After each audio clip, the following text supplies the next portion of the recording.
श्रोता नमस्कार। आकाशवाणी जम्मू के प्रादेशिक समाचार एकांश द्वारा प्रस्तुत इस विशेष कार्यक्रम में आप सभी का स्वागत है। श्रोताओं, आगामी 2 अक्टूबर तक देश भर में सेवा पर्व मनाया जा रहा है और आकाशवाणी जम्मू का प्रादेशिक समाचार एकांश सेवा पर्व के उपलक्ष्य में 8 विशेष कार्यक्रमों की श्रृंखला प्रसारित कर रहा है। इस श्रृंखला का हमारा आज का यह पहला कार्यक्रम समर्पित है हमारे देश के अन्नदाता यानी किसानों को। हमारे आज के इस विशेष कार्यक्रम का विषय है from soil to success, strengthening farms and farmers, यानी मिट्टी से समृद्धि तक कृषि और किसानों का सशक्तिकरण। और इस विशेष कार्यक्रम में हमारे आज के मेहमान हैं स्कॉस्ट जम्मू के सॉइल साइंस डिवीजन के प्रमुख प्रोफेसर विकास शर्मा। मैं हूं आपका मेजबान विजय बजाज और इस कार्यक्रम के संचालन में मेरे साथ हैं अभिलाषा शर्मा। प्रोफेसर साहब, आपका बहुत बहुत स्वागत है हमारे आज के इस विशेष कार्यक्रम में। धन्यवाद। प्रोफेसर साहब, सबसे पहले तो सेवा सप्ताह पूरे देश में जन सेवा और राष्ट्र निर्माण का पर्व है। इस अवसर पर खेती और किसानों की मजबूती को आप किस तरह से एक सेवा के रूप में देखते हैं? देखिए, देश भर में जो भी पर्व मनाया जाए, कोई भी हो, चाहे सेवा सप्ताह हो, उसमें किसानों का बड़ा अहम रोल रहता है। जैसे कि हम जानते हैं कि 55 से 70% लोग हमारे खेती से जुड़े हुए हैं, डायरेक्टली हो या इनडायरेक्टली हो। इसलिए कोई भी योजना जो भी हम बनाएंगे या सोसाइटी के लिए होगी, वो किसानों के लिए बहुत ही जरूरी है। इसमें जरूरी नहीं है कि सिर्फ हम ही किसानों के लिए करें, किसानों को भी एकजुट होके इसमें सेवा की जा सकती है। जैसे कि साल भर हम खेती के बारे में किसानों को सिखाते हैं, हमारे KVKs के थ्रू सिखाते हैं, बट सेवा सप्ताह में कुछ ऐसी चीजें हम उनको सिखा सकते हैं जो हम साल भर में नहीं करते। जैसे कि आजकल खेती से लोग दूर जा रहे हैं, उसका एक ये कारण है कि इसमें रिटर्न्स बड़े कम है, मतलब किसानों को उतना फायदा नहीं हो रहा। तो क्या हम किसानों को पर्सनल फाइनेंस सिखा सकते हैं, कि उनके स्किल एनहेंस कर सकते हैं? इस तरह की चीजों को हमें फोकस इस जो सेवा सप्ताह में करना चाहिए और किसान भी एकजुट होके अपने खेती के अलावा जो हमारी इन्वायरमेंटल प्रोटेक्शन है उसके साथ भी ये किया जा सकता है। जी प्रोफेसर विकास, जैसे अभी आपने कहा कि हमारा देश जो है वो एक कृषि प्रधान देश है, ज्यादातर लोग जो है हमारे खेती बाड़ी से जुड़े हैं, लेकिन कहीं ना कहीं हम देखें तो रिवायती खेती जो पुराने जमाने की थी वो बहुत कम हो रही है। अगर आप एग्री स्टार्टअप्स की बात करें, अभी लेवेंडर की हम लोग बात करें तो बहुत ही एक उभर के सामने आया है। अभी हाल ही में लेवेंडर हनी भी एक नया उत्पाद बनाया है। इसमें युवाओं को हम कैसे जोड़ेंगे ताकि, जैसे आपने कहा कि इतने उनको बेनिफिट्स नहीं मिल पाते हैं, वो इससे पीछे हट रहे हैं, ताकि इसको हम आगे बढ़ाएं और एक टिकाऊ खेती के तौर पे हम आगे बढ़ सकें। युवाओं को जोड़ने के लिए, जैसा मैंने कहा कि खेती सिर्फ एक उगाने से और अपने लिए करने के अलावा इससे ऊपर जाना पड़ेगा। ये एक एंटरप्रेन्योरल एक्टिविटी हमें करनी पड़ेगी, चाहे कोई भी तरह की खेती हो। जैसे आपने लेवेंडर का नाम लिया, हनी बी का नाम लिया, यहाँ ऑर्गेनिक फार्मिंग होगी। इस तरह की किसी भी खेती को हम सिर्फ एंटरप्रेन्योरशिप के लेवल पे ही उनका फायदा कराया जा सकता है। और यूथ जो है, जैसे कि ट्रेडिशनल खेती की हम अगर बात करें, इसमें क्या था कि यूथ उसको एक बड़े पुराने तरीके से, यहाँ हमारी फिल्मों ने शायद उन लोगों को ऐसा कर दिया कि खेती एक बड़ी अजीब तरह की चीज है। ये माइंडसेट हमें जो हमारे दिमाग में है उससे हमें दूर जाना पड़ेगा। और हमारे जो डिजिटल आजकल एग्रीकल्चर की बातें हो रही है, उससे हमारा यूथ काफी इसमें अट्रैक्ट हो रहा है। और मैं काफी टाइम से देख रहा हूँ, पिछले 2-3 साल से, जब से हमने डिजिटल एग्रीकल्चर को बीच में लाया है, तो हमारे जो IITs और जो टेक्निकल इंस्टीट्यूट्स हैं वो भी इसमें बीच में आए हुए हैं और काफी सारे हमारे युवा जो हैं इससे फिर से जुड़ना चाह रहे हैं। तो उसी तरीके से इनको अट्रैक्ट किया जा सकता है, क्योंकि हमें ऑनेस्ट होना बड़ा जरूरी है कि क्यों हमारे युवा दूर जा रहे हैं खेती से। जैसा कि मैंने पहले कहा कि उनको लगता है कि बड़ा ही एक रूरल टाइप का है और हम एडवांसमेंट की तरफ जा रहे हैं और ऐसी कई चीजें हो रही हैं। बट ये है कि अगर उनको लगे कि नहीं भाई, ये भी एक ग्लैमरस टाइप की वर्क है, एक कॉर्पोरेट टाइप का स्टाइल है, इससे हम अपने आप को एक अच्छे तरीके से प्रेजेंट कर सकते हैं और एक बिजनेस के तौर पे अगर इसको देखा जाए तो खेती बड़ी आगे जा सकती है और फायदा भी उसी में है कि ज्यादा से ज्यादा लोग इसको एंटरप्रेन्योरशिप तरीके से करें। जी, लेकिन अगर हम बात करें तो हमारे जम्मू कश्मीर में अगर देखा जाए, हमारी अलग अलग तरह की मिट्टी अलग अलग जगह पे पाई जाती है। जैसे कि जम्मू रामबन बेल्ट में अलग तरह की होगी, जहाँ की किश्तवाड़ में अलग तरह की मिट्टी पाई जाएगी। तो उसमें ये लोगों को कैसे, खासकर किसानों को कैसे इस बारे में जानकारी हो कि कौन सी मिट्टी, कौन से उस आबो हवा के हिसाब से कौन सी फसल लगानी चाहिए ताकि उनको जो है इसका बेहतर रिजल्ट जो है वो मिल सके। हाँ, ये तो बहुत ही जरूरी है। कुछ तो हमारे क्लाइमेट पे डिपेंडेंट होती हैं और काफी हद तक सॉइल उसमें एक अच्छा योगदान देता है। जैसे कि साल भर हम खेती के बारे में किसानों को सिखाते हैं, हमारे KVKs के थ्रू सिखाते हैं, बट सेवा सप्ताह में कुछ ऐसी चीजें हम उनको सिखा सकते हैं जो हम साल भर में नहीं करते। आमतौर पे ये देखा गया कि किसानों को उस मिट्टी को कैसे या उस जमीन को कैसे इस्तेमाल किया जाए उसकी आदत नहीं होती। उसमें सबसे बड़ा योगदान है वो इस चीज़ का है कि किस तरह की आपकी ज़मीन की है। एक तो वेदर जो है वो डिसाइड करेगा कौन सी खेती लगाई जाए, उसके अलावा आपकी ज़मीन के लिए क्या अच्छा है।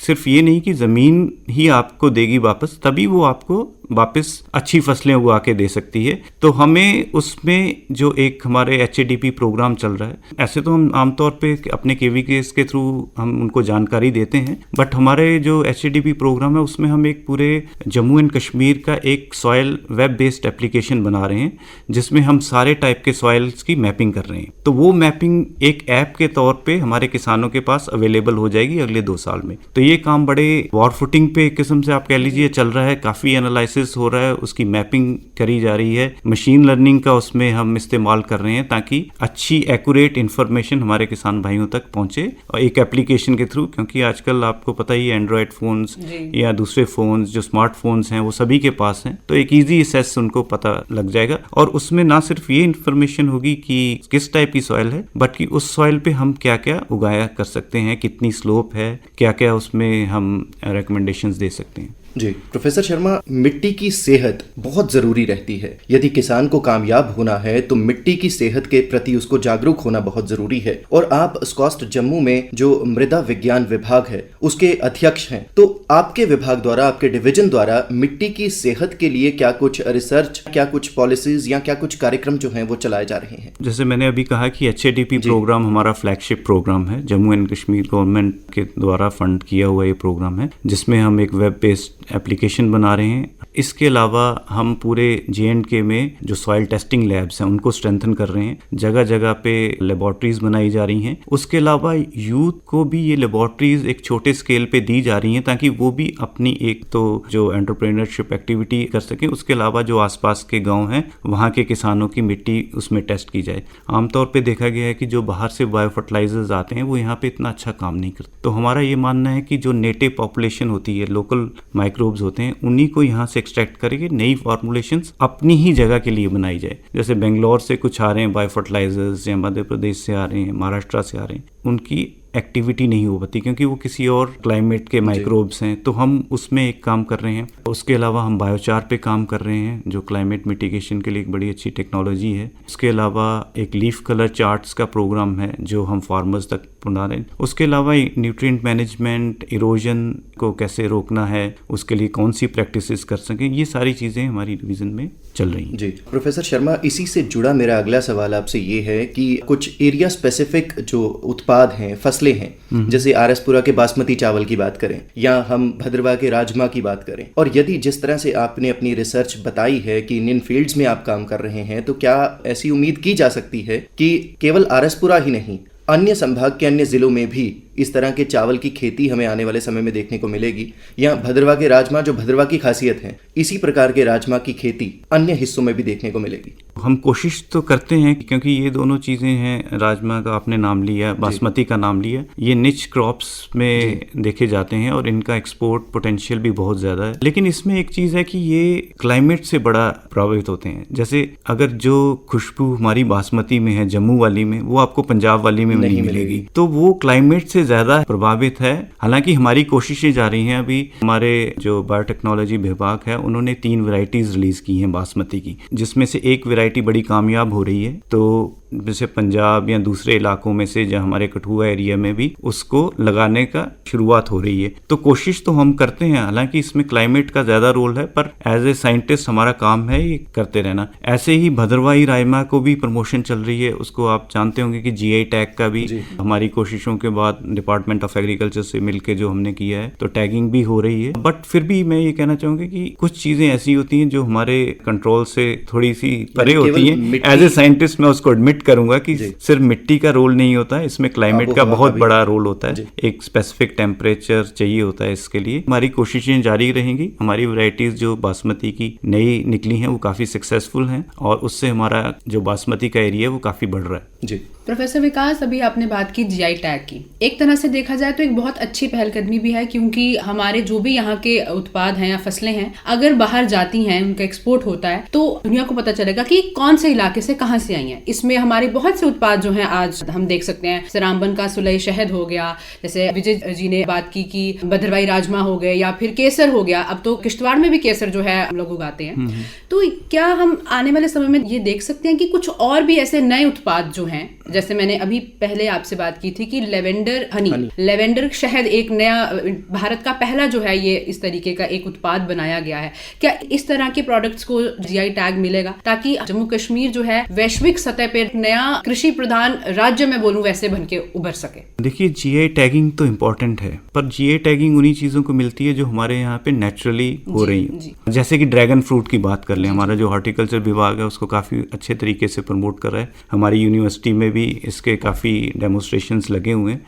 तो वो ड्रैगन फ्रूट को एक निच क्रॉप माना जाता था, बट हमने आहिस्ता आहिस्ता उसको इंट्रोड्यूस किया, क्योंकि हमें पता है कि जिस आबो हवा में वो कहीं और हो रहा था, वही आबो हवा हमारे पास भी है, जिसको हम इंग्लिश में एनालॉगस अप्रोच कहते हैं। तो वो सारी चीज़ें हम कर रहे हैं। लेवेंडर ऐसे ही, तो हनी का चल रहा है, इवन ऑलिव कल्टीवेशन का भी एक काफ़ी बड़ा प्रोजेक्ट चला था हमारे यहाँ पे, स्ट्रॉबेरीज का भी काफ़ी चल रहा है। हमारी कोशिशें जारी रहेंगी। तो ये सारी चीज़ें हमारी इंट्रोड्यूस हैं। जियो टैगिंग है वो सिर्फ उन्हीं को मिलेगी जो हमारी अपनी चीजें हैं, जो जैसे बासमती होगी, राजमाश हो गए, सैफरॉन हो गया।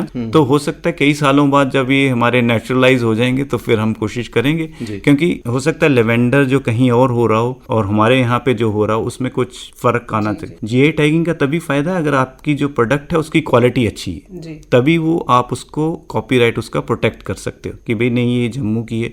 जैसे बासमती में भी काफी केसेस चले थे इंटरनेशनल कोर्ट में भी कि जो बासमती है जम्मू पंजाब पाकिस्तान के जो बॉर्डर के एरिया की है, बासमती उसी को ही बोला जाएगा और किसी को नहीं बोला जाएगा, ताकि उसकी एक्सपोर्ट पोटेंशियल में कोई फर्क ना पड़े। तो ये सारी चीजें उसमें काउंट करती हैं। अगर हम बात करें तो जीआई टैगिंग से किसानों को एक तरह से बहुत लाभ हो सकता है। हमारे किसान जो है वो आर्थिक तौर पे सशक्त बनेंगे। लेकिन अगर अभी की हम बात करें, जैसे अभी रिसेंटली इतना भारी प्रकोप हमने देखा कुदरत का, इतने फ्लड्स आए, इतनी भूस्खलन हुआ या सॉइल इरोजन ये सब हुआ, तो हमारे पहाड़ी इलाकों में ये एक बहुत बड़ी समस्या रहती है। इससे किसान जो है वो कैसे निपट सकते हैं? अगर हम अभी की ही बात कर लें, जो रिसेंटली इतना नुकसान हुआ है किसानों का, फसलों का, उनसे कैसे वो उभरेंगे, कैसे उससे बाहर आएंगे, कैसे अपने आप को वापस उस लेवल पे ला पाएंगे?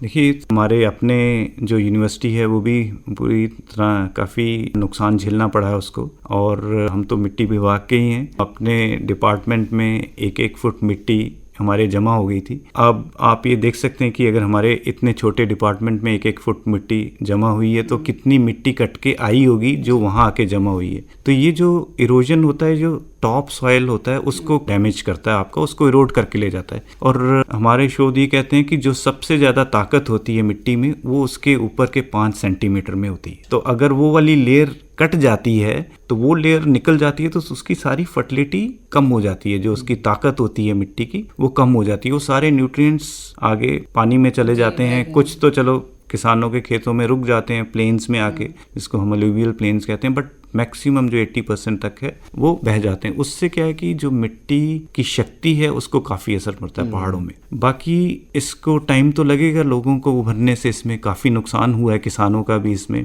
अब जो चीज़ हम बाहर से इंट्रोड्यूस करेंगे उनको जीआई टैग तो नहीं मिलेगा, बट ऐसा नहीं है कि हम उनको इंट्रोड्यूस ही ना करें, क्योंकि हमारा जो फोकस है जीआई टैग से भी ऊपर है कि किसानों का फ़ायदा कैसे हो। तो हमारी कुछ फसलें ऐसी होती हैं जो यहाँ नहीं हो रही हैं बट कहीं और हो रही हैं, और उनके जो प्राइस है वो प्रीमियम में मिलता है। इसमें फिर हमारी जो क्रॉप इंश्योरेंस स्कीम है उसका लाभ लेना पड़ेगा किसानों को। इनफैक्ट वो ऐसे ही आपदाओं के लिए बनी हुई है, फ्लड आ गया, ड्राउट आ गया, तो मुझे लगता है किसानों को काफ़ी रिलीफ उससे मिलेगा। उसके अलावा डिजास्टर रिलीफ फंड, उसमें भी गवर्नमेंट किसानों की मदद करेगी। हालांकि जो इमोशनल डैमेज है वो तो करना मुश्किल है, और जो मिट्टी का कटाव हुआ है उसको रिवर्स करना भी मुश्किल है।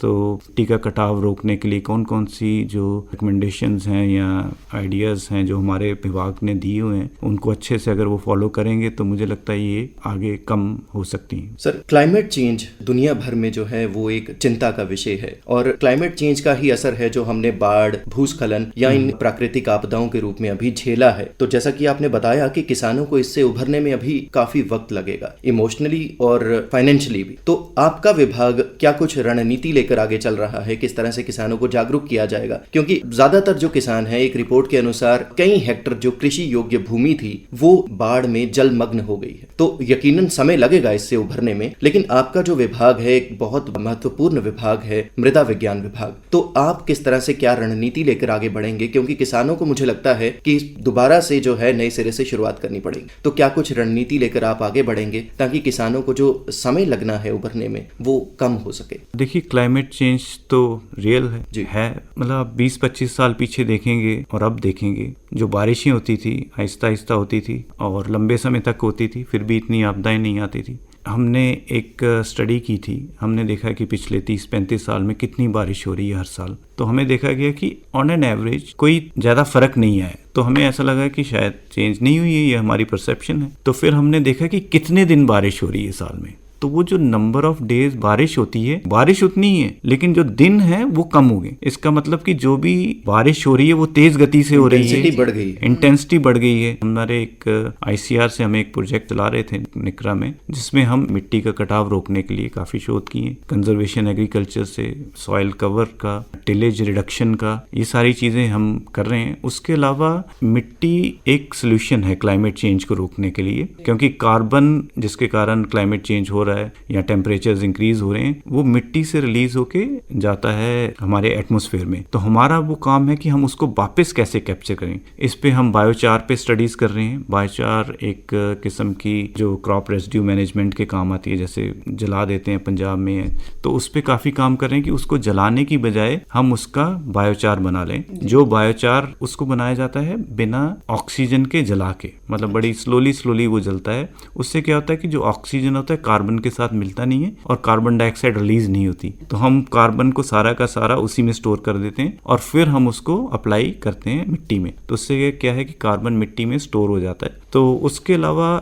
जो नाइट्रोजन, फास्फोरस फर्टिलाइजर्स है, इनका जुडिशियस यूज कैसे किया जाए। नाइट्रोजन बहुत एक अहम रोल प्ले करता है क्लाइमेट चेंज में। तो किसान उसको अपने पौधों के, खासकर राइस में उसको मिलाता है, तो जब वो पीली पड़ने लगती है तो तभी फर्टिलाइजर अपनाता है। अगर वो हरी रहती है तो वो फर्टिलाइजर अप्लाई करने की जरूरत नहीं है, क्योंकि सबसे ज्यादा नुकसान जो फार्मर यूज भी ज्यादा करते हैं यूरिया को, और नुकसान भी सबसे ज्यादा वही करता है, क्योंकि वो मिट्टी में टिकता नहीं, जहाँ तो वो पानी में चला जाता है नीचे या आसमान में एज नाइट्रस। तो वो सारी चीजें भी हम कर रहे हैं। प्रोफेसर साहब, इतने शोध हो रहे हैं, कृषि को आसान बनाया जा रहा है, सुगम बनाया जा रहा है, किसानों को हर जो मुमकिन सहायता है वो दी जा रही है, लेकिन इसके बावजूद यदि हम देखें, जिस तरह से आपने इस कार्यक्रम के शुरुआत में कहा था कि युवा अभी भी खेती के साथ नहीं जुड़ना चाहते। जितनी संख्या में युवाओं को आगे आना चाहिए उतनी संख्या में युवा आगे नहीं आ रहे। क्या मुख्य वजह मानते हैं इस बात की आप? मुख्य वजह यह है कि जो किसानों को फायदा होना होता है उस पे श्योरिटी नहीं है, मतलब पक्का नहीं है। जैसे हम कहते हैं ना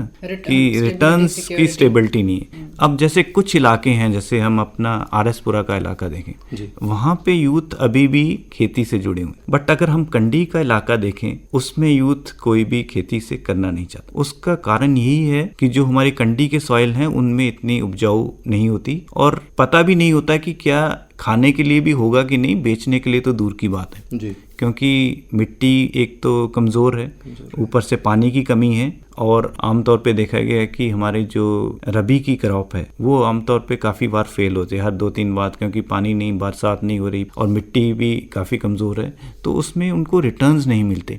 तो एक जो आम युवा है वो सोचता है यार मैं 4 महीने इस पे लगाऊंगा अपने और निकलेगा कुछ नहीं। अगर वो एक गाड़ी चलाता है, एक मैटाडोर चलाता है, तो ही इज एश्योर्ड कि उसको शाम को घर ले जाने के लिए कुछ पैसे मिलेंगे, और जब तक वो चीज चेंज नहीं होगी तब तक वो खेती से दूर जाता जाएगा। तो उसमें क्या है कि सारा युवा खेती नहीं करेंगे, बट कुछ युवा खेती जरूर करेंगे, और वो तभी करेंगे जब वो एंटरप्रेन्योरशिप लेवल पे हो, जब उनको कहेगा कि हाँ मैं अब कंडी में मक्की और वीट से मेरा कुछ नहीं होने वाला, मैं एक सिट्रस का ऑर्चर्ड लगाऊंगा जिससे मुझे रिटर्न्स मिलेंगे और मैं उसको मैनेज भी अच्छे से करूंगा, और एक बड़े एरिया में हो सकता है वो अपने साथ में दूसरे किसानों को भी मिला ले। तो उस तरीके से से हम आगे जाया जा सकता है। अदरवाइज अकेले तौर पे इसको करना बड़ा मुश्किल है। प्रोफेसर, आपने जैसे अभी बात की कि कंडी में जो है अलग तरह की फसल उगाई जाती है और पहाड़ी इलाकों में अलग तरह की फसल उगाई जाती है, लेकिन बहुत से किसान हमारे ऐसे भी हैं जिनको रबी और खरीफ फसलें हैं, उनके बारे में इतनी जागरूकता नहीं होती कि कौन से सीजन में कौन सी फसल लगानी चाहिए, जिस वजह से भी मुझे लगता है एक ये वजह हो सकती है कि उनको उसका प्रॉपर रिटर्न नहीं मिल पाता। तो आप इसके बारे में हमारे श्रोताओं को थोड़ी जानकारी दे दें। ये जो